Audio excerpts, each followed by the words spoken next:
Hello दोस्तों, स्वागत है आप सभी का आपके अपने चैनल रामसर ऑफिशियल पर। आज हम भारतीय संविधान की प्रस्तावना पर बात करेंगे, जिसे कहते हैं प्रीमेबल ऑफ इंडियन कॉन्स्टिट्यूशन। ये विषय आपकी परीक्षा की दृष्टि से, चाहे वो आपका एग्जाम हो या फिर आपका इंटरव्यू हो, हर जगह बहुत ही महत्वपूर्ण है, क्योंकि इससे अक्सर प्रश्न पूछे जाते हैं। यदि ये वीडियो आपको पसंद आए या इससे आपको कुछ भी सीखने को मिले तो कृपया इसे लाइक करें व चैनल को सब्सक्राइब करें। साथ ही साथ वीडियो को अपने मित्रों को शेयर करना ना भूलें। अब हम बात करेंगे प्रीमेबल की या प्रस्तावना की, जिसे उद्देशिका भी कहा जाता है।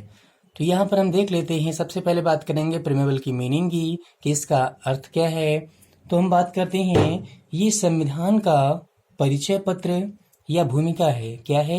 ये संविधान का परिचय पत्र है या भूमिका है, जिसके द्वारा हम संविधान निर्माताओं के विचारों को जान पाते हैं। जिस समय संविधान का निर्माण हो रहा था, उस समय जो संविधान निर्माता थे, उनके मन में क्या विचार चल रहे थे, वो किस प्रकार का संविधान बनाना चाह रहे थे, वो सभी जो भी उनके मन में आकांक्षाएं थी, उच्च आदर्श थे, उन सब को हम प्रस्तावना के माध्यम से जान सकते हैं। अब बात कर लेते हैं हम इसके ऐतिहासिक आधार की। अगर इसका ऐतिहासिक आधार देखें तो हम बात करेंगे इसके दो पक्ष की, वैश्विक आधार और भारतीय आधार। तो इसका जो ऐतिहासिक आधार में विश्व परिप्रेक्ष्य में बात करें तो आप जानते हैं कि सबसे पहले विश्व में ये यूएसए के संविधान में अपनाया गया। कहाँ अपनाया गया?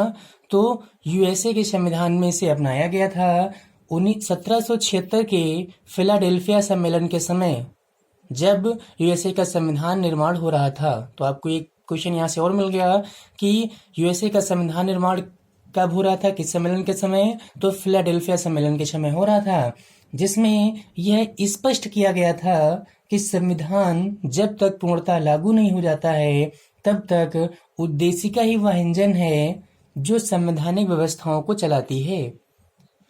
इसी क्रम में विश्व के कई अन्य देशों ने प्रस्तावना को अपने संविधान में अंगीकार किया।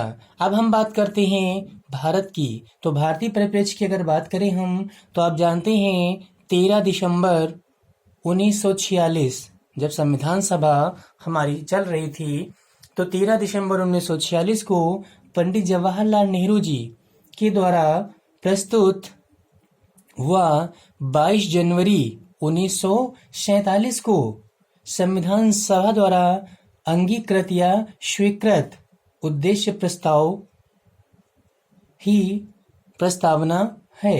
हम बात कर लेते हैं भारतीय संविधान की प्रस्तावना पर ऑस्ट्रेलिया के संविधान का प्रभाव भी काफी अधिक देखने को मिलता है। यहाँ पर एक बात याद रखिएगा आप लोग, कि जो भारतीय संविधान की प्रस्तावना है, प्रीमेबल है, इस पर ऑस्ट्रेलिया के संविधान का भी काफी प्रभाव देखने को मिलता है। अगर क्वेश्चन आपका आता है वनडे एग्जाम में, तो आप इसको आसानी से हल कर सकते हैं। अब हम बात करते हैं, यहाँ पर देख लेते हैं क्या संविधान का अंग है। क्वेश्चन आया है कि प्रस्तावना क्या संविधान का अंग है। ये काफी समय तक मुद्दा बना रहा। तो हम बात करेंगे इसको प्रमुख वाद की सहायता से। इसमें हम सबसे पहले देखेंगे कि 1960 का बेरूवाड़ी यूनियन मामला, इसमें स्पष्ट किया गया कि प्रस्तावना संविधान का अंग नहीं है। क्या कहा गया इसमें? कि प्रस्तावना संविधान का अभिन्न अंग नहीं है। हम आगे बात कर लेते हैं अब 1973 के केशवानंद भारती बनाम केरल राज्य में। तो 1973 के केशवानंद भारती बनाम केरल राज्य में, इसमें सुप्रीम कोर्ट ने या माननीय सर्वोच्च न्यायालय ने अपने पूर्व के निर्णय जो कि केस बेरूवाड़ी में दिए थे, उसको बदलते हुए कहा कि प्रस्तावना संविधान का अभिन्न अंग है। तो आपको एक पॉइंट यहाँ से मिल गया कि प्रस्तावना संविधान का अभिन्न अंग है। ये किसमें कहा गया? तो केशवानंद भारती मामले में कहा गया। अब हम देख लेते यहीं पर हैं एक और बात कि प्रस्तावना में क्या संशोधन हो सकता है? इस बात को भी हम यहीं पर जानते हैं कि 1973 वाद के समय ही ये कह दिया गया था कि प्रस्तावना में संशोधन किया जा सकता है। अनुच्छेद 368 जो कि आपका संविधान संशोधन अधिनियम है, इसके तहत मूल ढांचे को छोड़कर, किसको? मूल ढांचे को छोड़कर हम प्रस्तावना में परिवर्तन कर सकते हैं। यहाँ पर एक बात ध्यान देना है कि मूल ढांचा क्या है, इसके विषय में संविधान निर्माताओं ने कोई बात नहीं की है। मूल ढांचे का वर्णन सुप्रीम कोर्ट या माननीय सर्वोच्च न्यायालय टाइम पर करती रहती है। अब हम बात कर लेते हैं, यहाँ पर हैं अगले बिंदु की तरफ चलें तो 1994 में बम्बई वाद जो आया, इसमें भी प्रस्तावना को मजबूती प्रदान की गई। वह 1995 में LIC ऑफ इंडिया का जो वाद आया, LIC ऑफ इंडिया के वाद में प्रस्तावना को और भी मजबूती प्रदान की गई। इसमें कहा गया कि सिर्फ ये संविधान का भाग ही नहीं है। क्या कहा गया? कि सिर्फ जो प्रस्तावना है ये संविधान का भाग ही नहीं है, बल्कि ये इसका आंतरिक भाग है, मतलब इंटरनल पार्ट है। अब हम बात करते हैं तो आपने यहाँ से देखा कि प्रस्तावना क्या है, संविधान का अभिन्न अंग है। इसमें संशोधन किया जा सकता है। 2 प्रकार के आपको यहाँ से प्रश्न मिल गए। आगे हम बात कर लेते हैं अगले टॉपिक की तरफ। तो क्या ये परिवर्तनीय है? परिवर्तनीय आप जानते होंगे। तो प्रस्तावना अगर हम बात करें तो ये परिवर्तनीय, मतलब इसके आधार पर हम किसी भी प्रकार का न्याय सर्वोच्च न्यायालय में जाके प्राप्त नहीं कर पाते हैं। यहाँ ये बात क्लियर हो जानी चाहिए आपको। अब हम बात करेंगे इसके आगे टॉपिक की तरफ। तो हम चलते हैं और देखते हैं। यहाँ पर एक बात और ध्यान देने योग्य है, जिससे एग्जाम में प्रश्न बहुत बार पूछे जा चुके हैं। वह ये है कि 42वें संविधान संशोधन 1976 के द्वारा 42nd कॉन्स्टिट्यूशन अमेंडमेंट 1976 में 3 शब्दों को जोड़ा गया। वे 3 शब्द कौन है जो आपके एग्जाम के लिए काफी महत्वपूर्ण हैं, जिसमें हम बात कर सकते हैं समाजवादी, पंथ निरपेक्ष व अखंडता शब्दों को जोड़ा गया है। इससे कई बार आपके परीक्षा में प्रश्न पूछे जा चुके हैं कि किस अमेंडमेंट के तहत जोड़ा गया, कौन से शब्द जोड़े गए। आगे हम बात करेंगे। अब ध्यान देते हैं कि प्रीमेबल किसने क्या क्या संज्ञा दी, प्रीमेबल को किसने क्या क्या संज्ञा दी या क्या कहा। तो यहाँ पर ध्यान देने योग्य बात है। हम बात करें जस्टिस M हिदायतुल्लाह की। तो जस्टिस M हिदायतुल्लाह, जो कि आप जानते हैं सुप्रीम कोर्ट के जज रहे हैं, इन्होंने क्या किया? इन्होंने प्रस्तावना को गोलकनाथ बनाम पंजाब राज्यवाद में संविधान की मूल आत्मा कहा। क्या संज्ञा दी? प्रस्तावना को इन्होंने कहा कि ये संविधान की मूल आत्मा है। वहीं पंडित नेहरू जी, जो कि परीक्षा में आपके कई बार प्रश्न पूछा जा चुका है, इन्होंने प्रस्तावना को संविधान की आत्मा के रूप में संज्ञा दी। अब हम बात करें KM मुंशी की। तो KM मुंशी ने इसे राजनीतिक जनपत्री कहा। क्या संज्ञा दी? राजनीतिक जनपत्री है ये। वह सुभाष कश्यप, जो कि आप जानते हैं, इनकी बुक भी आप पढ़ते हैं संविधान के विषय में। सुभाष कश्यप ने बताया कि संविधान शरीर है। क्या है? यदि संविधान शरीर है तो उद्देशिका या प्रस्तावना उसकी आत्मा है। उद्देशिका यदि आधारशिला है तो संविधान उस पर खड़ी अट्टालिका है।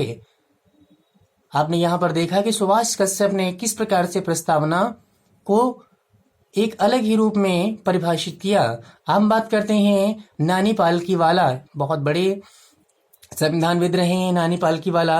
इन्होंने संज्ञा दी है। इन्होंने बताया है कि प्रस्तावना जो है ये संविधान का परिचय पत्र है। क्या है? ये संविधान का परिचय पत्र है। चलिए, हमने तो देख लिया, यहाँ से कई प्रकार के प्रश्न आपके एग्जाम में आते हैं। अब हम इसके और महत्वपूर्ण टॉपिक पर बात करेंगे। हम देखेंगे प्रस्तावना में कितने घटक हैं। तो प्रस्तावना में हमारे 4 घटक हैं, मतलब प्रस्तावना को हमने 4 घटकों में विभक्त कर रखा है। तो हम देखते हैं ये 4 घटक कौन कौन से हैं।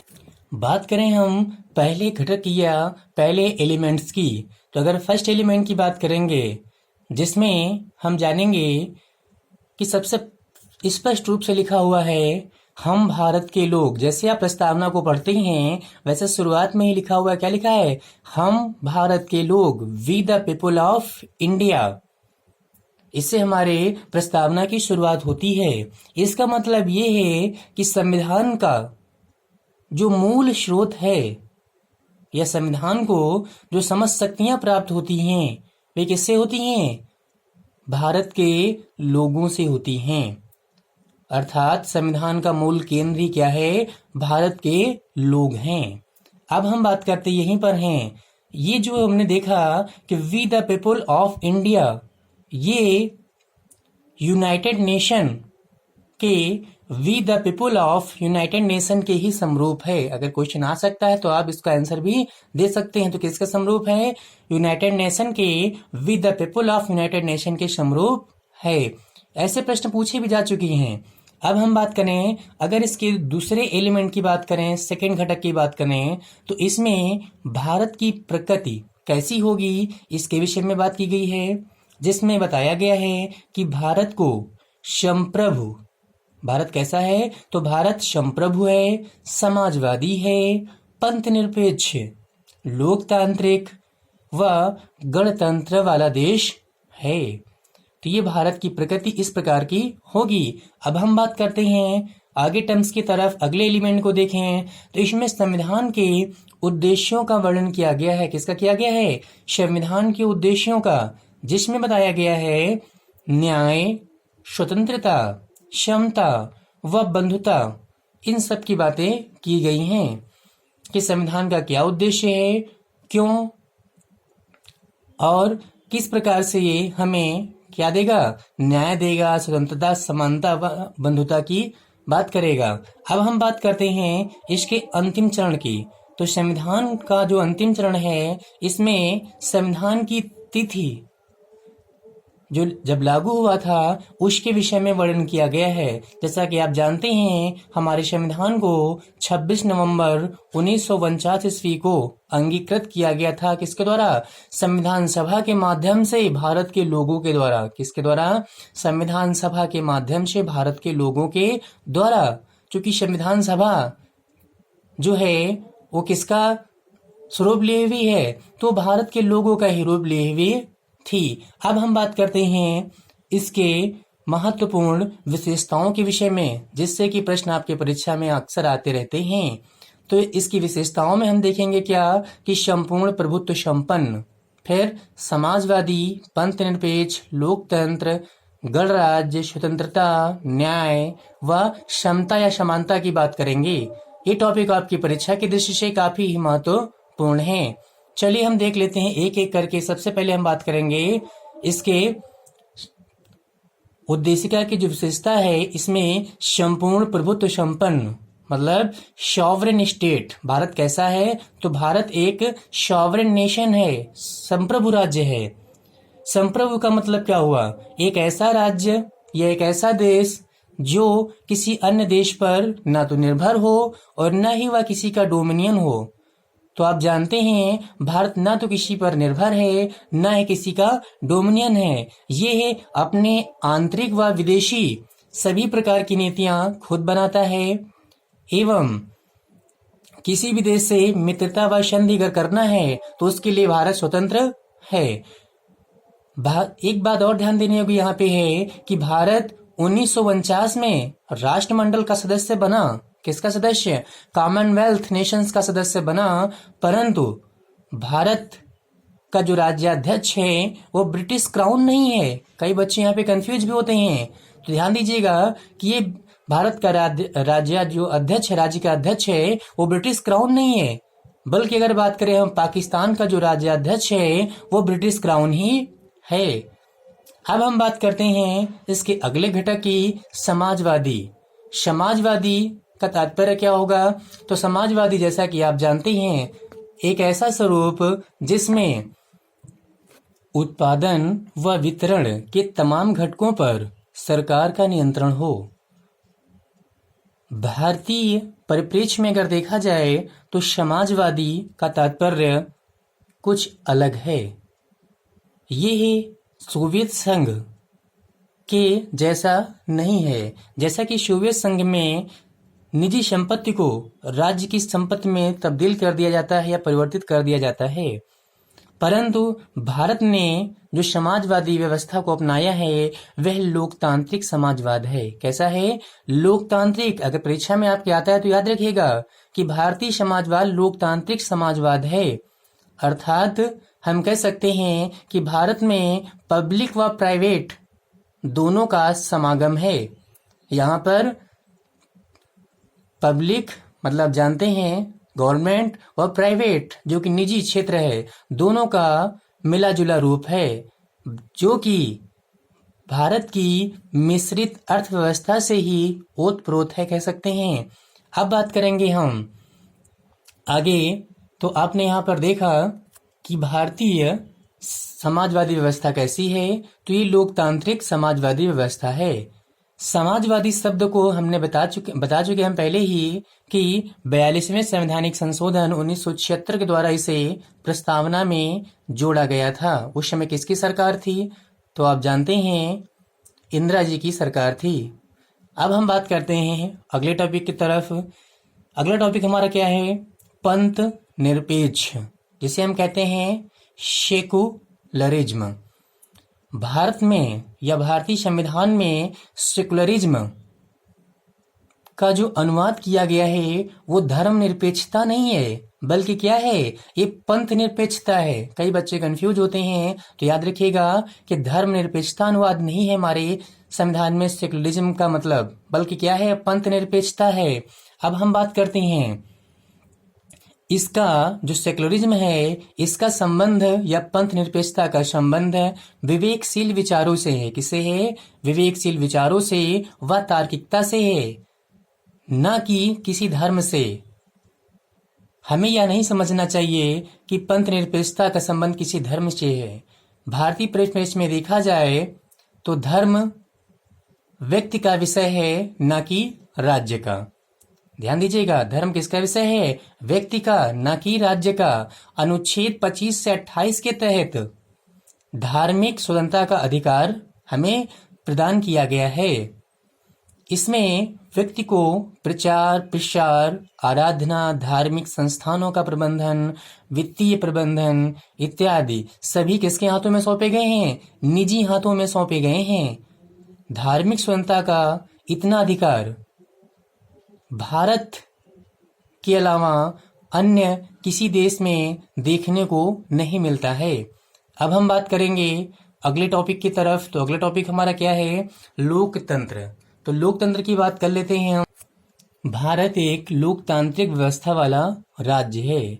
यहाँ पर किसी विशिष्ट जाति, धर्म, अभिजात्य वर्ग, प्रजाति, नृजाति, भाषाई व विशिष्ट क्षेत्र के लोगों का शासन बिल्कुल नहीं है।